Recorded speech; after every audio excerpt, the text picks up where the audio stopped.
Hi all, welcome to the discussion of paper optics.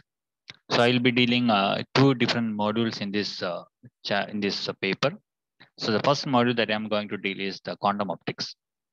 Okay, so before going to discussing the detailed the syllabus of quantum optics, the detailed topics of quantum optics, first we should know what is the difference between the classical and quantum optics. What is light classically?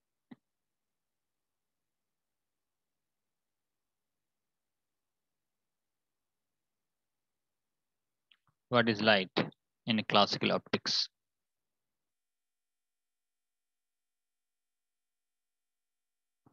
Okay, now we have seen that the light is an electromagnetic wave. The answer is an electromagnetic wave, and it obeys Maxwell's equations.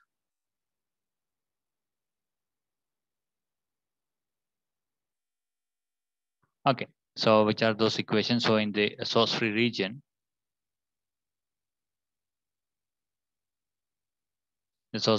the Maxwell's equations are simple. The del dot E becomes zero. What is source-free region? The charge density would be zero, and the current density would be zero. And similarly, del dot B would be zero, and del cross E become minus dou P by dou T, and del cross B equal to 1 by C square dou E by dou T. Okay, and if you just do some analytics, we can show that both electric field and magnetic field will obey the wave equation. We can show that del square E would be equal to 1 by C square dou square E by dou T square, and del square B will satisfy the equation 1 by C square dou square B by dot E square. So these are the wave equations of the electric field and magnetic field. So this from this we interpret the electromagnetic wave. Actually, the light is an electromagnetic wave because the speed which is coming over here, which is c, is approximately 3 into 10 raised to 8 meter per second. Okay, now if from this calculation we can also calculate the energy stored in the electromagnetic wave, and the energy density, we have got the energy density, you should know by symbol U. The average energy density we can show that is equal to half epsilon 0 E0 square, where E0 is the amplitude of electromagnetic wave. So suppose if E is electric field of the electromagnetic wave, then you can write E0 some cos of k dot r minus omega t plus phi. So this is a usual representation of the electric field of electromagnetic wave, where k is called wave vector, omega is frequency, and phi is the phase constant. Okay, and similarly we can express for B, and we can find the energy stored in the electric field and magnetic field, and we can find what the total energy in the electromagnetic wave. So the energy density, the energy per unit volume stored in the electromagnetic wave, is half epsilon 0 E0 square. Okay, now let us suppose if this light is confined in a box.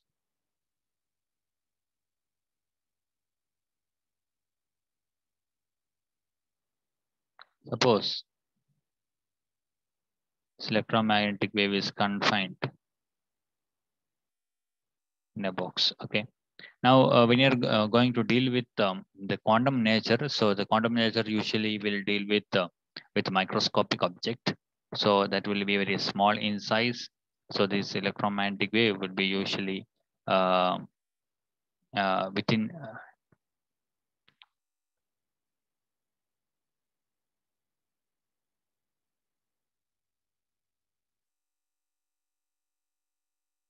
electromagnetic wave will usually confined within a small box, or within a small volume. So suppose an electromagnetic wave is confined in a box. Okay, we can just draw a box shape here.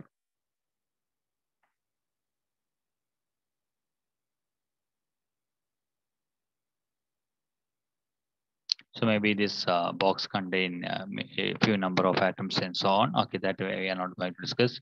Let us assume its volume is V. Then we can find out what is the energy stored within this volume, the energy of electromagnetic wave in this volume.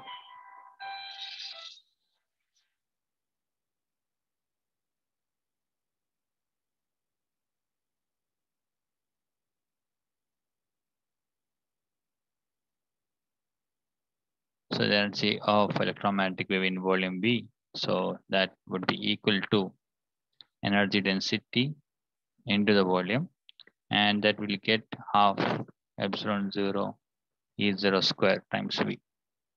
Now, if this energy, the energy which is confined within this small box, if it is in the order of the energy of a photon or energy of few photons, then actually we are dealing the quantum nature of electromagnetic wave. So there we have to use the quantum optics. Okay, so if it is of single photon, then we can write the energy stored of epsilon 0 E0 square times V equal to h cross omega or h into f. So we can find out what is the corresponding the electric field.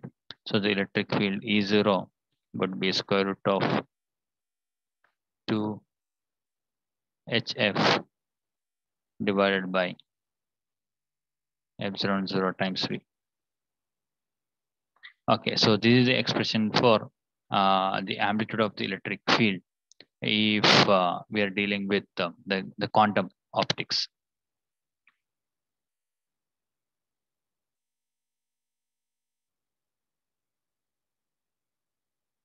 Okay, so it need not be a single photon, or it can be some few number of photons as well. Okay, so if the number of photons are very limited, then we have to deal we cannot use the classical optics. We have to deal with the quantum optics. We have to give importance for the quantum nature of the field. Okay, so usually in most of the problem we'll not consider the quantum nature of the field. We'll treat the light as a classical light, but only the atoms or molecules will treat as the quantum system. So that is the usual practice. So, so there are two different approaches to study the interaction between the light and atom. So one is the semi-classical theory. So usually the people will rely on semi-classical theory, which the atomic system treated as a quantum system, whereas the light is treated as a classical system. When you are going to the quantum optics, then both the atomic system and the light has to be treated as the quantum system, and the domain of the quantum system. So we usually we'll treat the light as a quantum light, or we'll use a quantum optics then if the electric field of this order. Okay, so this is and entirely depending upon the frequency and as well as the volume of the box which is contained, or the volume of the area in which the electromagnetic wave is confined. Okay, so the one thing we have to remember is when you're going from the classical optics to the quantum optics, the electromagnetic wave still satisfies the Maxwell's equation. Okay, so we have not derived any new equations here, but over and above which the difference is we will change the approach. So we'll express the electric field and magnetic field in terms of the annihilation and creation operators. Okay, so so all those kind of things are not part of our syllabus, so that is why I'm not going to discuss that. But this discussion gives some idea about the quantum nature of light. So the quantum nature would be invoked if the number of photons that we are dealing with very small. Okay, and usually the electric field has to satisfy this condition. This E0 represent the amplitude of the electric field. Now we can always find the upper limit of this the electric field amplitude. Okay, so for the in order to find the upper limit, we have to minimize the volume of the box. Okay, so what should be the minimum volume of the box, or what would be the minimum width of the box? If you know the minimum width of the box, we can find the minimum volume of the box. Now, the minimum width of the box which is required to confine an electromagnetic wave of wavelength lambda should be equal to lambda. So this the minimum width of the box would be lambda, the wavelength of the light. Okay, so we can find E0 upper, the amplitude of the electric field in which the light has to be treated as a quantum light. It will be equal to square root of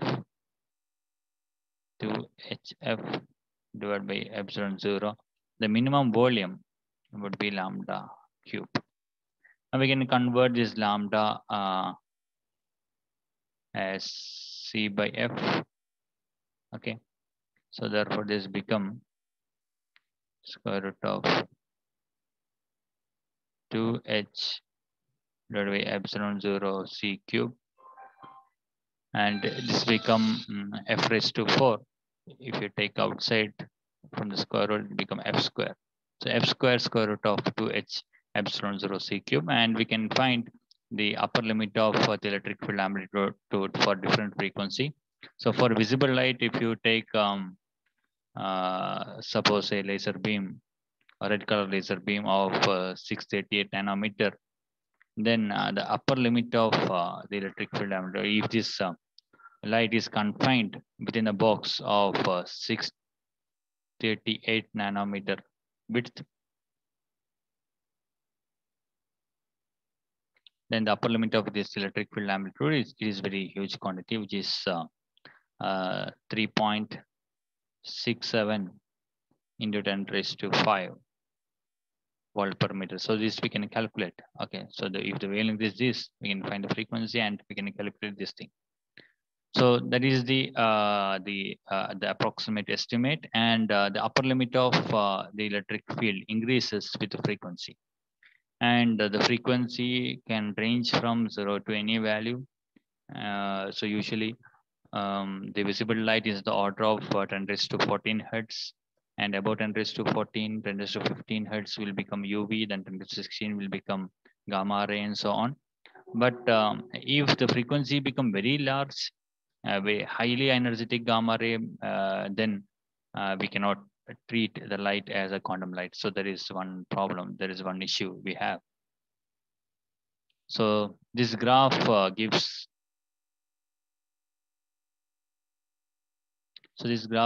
almost the summary of this today's discussion. So if the electric field amplitude, okay, it need not be the upper value. If the electric field amplitude and the frequency graph. So if the frequency from up to 10 raised to 22 or 21, we can deal the light by using classical optics or quantum optics. So after that, if the frequency is greater than 10 raised to 21, then we have to use the quantum electrodynamics. Okay, so the quantum electrodynamics is again is based on the field theory concepts and all involved here. But below 10 raised to 21, we no need to use the quantum electrodynamics. The quantum optics would be enough, and the quantum optics would be applicable if the electric field strength is small. Okay, so if it comes in this domain, and if the electric field strength is large, then obviously the number of photons would be very large, and you have to deal that light with classical optics. So that is that we have studied till now, the classical optics. Okay, still the classical optics very important thing in most of the cases. Most of the nonlinear optics and all are dealing with classical optics, because for the non-linearity we need very large number of photons. So usually the classical optics is still important topic, and quantum optics become important if you're dealing with the few number of photons, few atoms, so that the interaction between them would be dealt with quantum optics. And there are many applications for this the quantum optics. As of now, there are various Nobel prizes awarded for the discoveries in quantum optics. Like so, one of the main application we have seen is the laser cooling.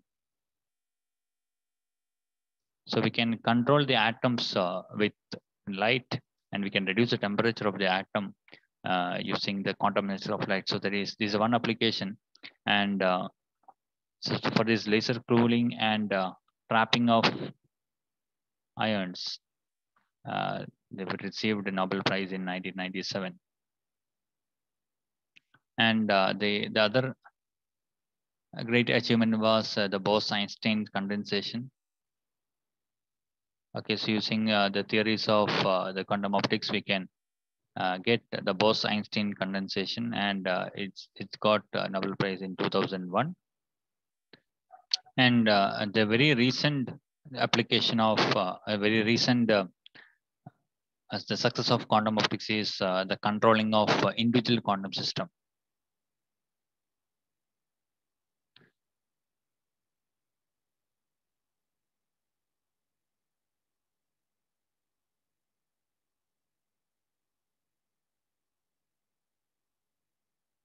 So controlling of individual quantums, like we can control atoms and we can control photons.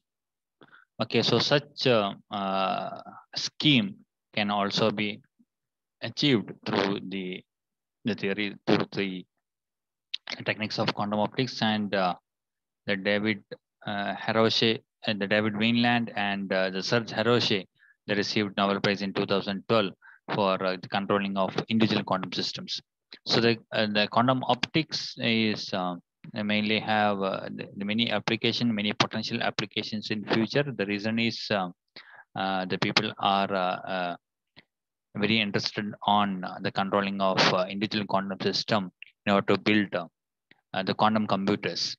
So for that, the quantum qubits has to be controlled in our own way. But the other problem is the decoherence of the nature, decoherence nature of the system, the thermal noise, everything makes a problem. But still, if you can able to control the individual quantum system in some way, then it is possible to achieve the quantum computers and the quantum communication. And hopefully we have success up to certain limit, but still we have to go along ahead. So the success is not completely done, but possibly in future we may have the quantum computers at least at the few institutes. Okay, right now the IBM has already done a quantum computer based on superconductivity systems. So they have used the Josephson junction in order to build the quantum computers. Okay. In future, if we can control the atoms or molecules as we require in order to make the logic gates, then or logical calculations, then it is possible to have the quantum computers in future. Okay, so in quantum system, the schematic of quantum system is usually we'll have a system, the quantum system. So quantum system containing of atoms or photons. It may be atoms, photons, and it will be interacting with the surroundings.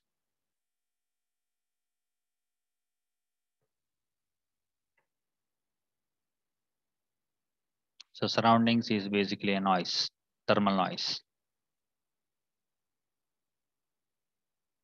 Okay, and this atomic system or photon system would be controlled by a controller. So that will be controlled with some driven.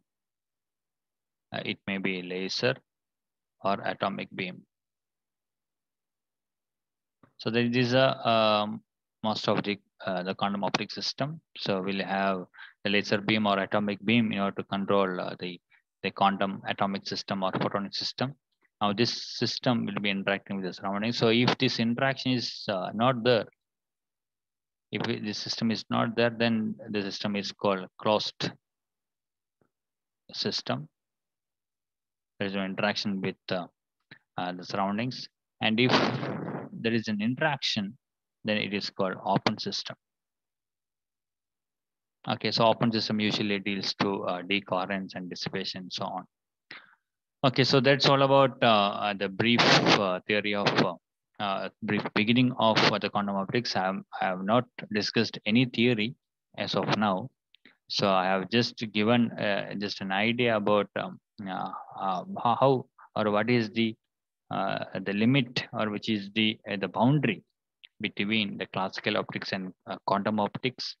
And the quantum optics have its own detailed theory, but it is still based on the Maxwell's equation. The electric field and magnetic field will obey the Maxwell's equation, but over and above which the field will be quantized also. So that is the extra condition we have. The field can be expressed in terms of annihilation accretion operator, which would be a non-commuting. The A and A dagger would be non-commuting. Okay, so with this remark, I'm going to stop the introduction of the boundary between the classical and quantum optics. And in the next class, hopefully we'll start the exact topics in our syllabus. Okay, so again, just remind, this is not this part is not required for your examination point of view. This just gives an overall picture about the quantum optics. So thank you for watching. So we'll see you in the next class.